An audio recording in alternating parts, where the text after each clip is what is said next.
pizza drivers, what's your "I should have left the second I arrived" story? This happened 4 years ago, when I was still in high school. I was told to do the last delivery of my shift.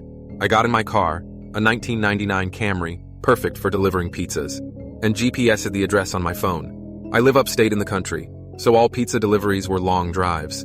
I remember the sun was starting to set, so it was probably around 7 o'clock p.m. After a good 15 minutes of driving through foresty dirt roads, my GPS said I had arrived.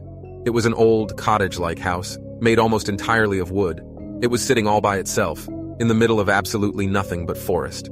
The lawn was completely unkempt, the grass almost knee-high. I was used to this kind of thing, so I didn't think much of it. I took the pizza to the front door. There was no doorbell, so I knocked loudly. Within 10 seconds, I heard footsteps, wood creaking inside the house. They made it to the door, and stopped. I started to feel uneasy. I got the feeling I was being watched. And that's when I noticed a peephole in the door. "It's the pizza guy!" I called out.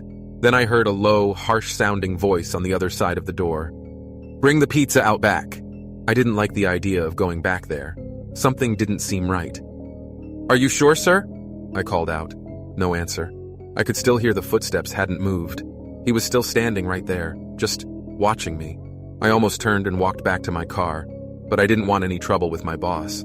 The last time I brought a pizza back, he gave me attitude. So, reluctantly, I walked through the tall, uncut grass and around the house to the back. I remember there was a shed and a little patio back there.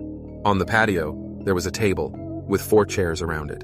In one of the chairs, facing away from me, I saw the head of someone sitting. I began walking over and said, "Excuse me?" But the person didn't move an inch. "Excuse me?" I said again, louder. Then, from behind me, I heard it. "Over here." I turned around and saw a man poking his head out from the corner of the house. He was staring at me, with a crazed smile. "Come over here. I want to show you something." I freaked out, turned around and ran, in the opposite direction, back to my car. For some reason, still holding the pizza.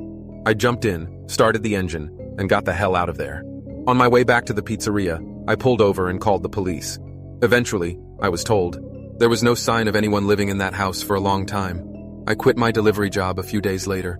To this day, I still wonder what would have happened if I'd gone up to that man.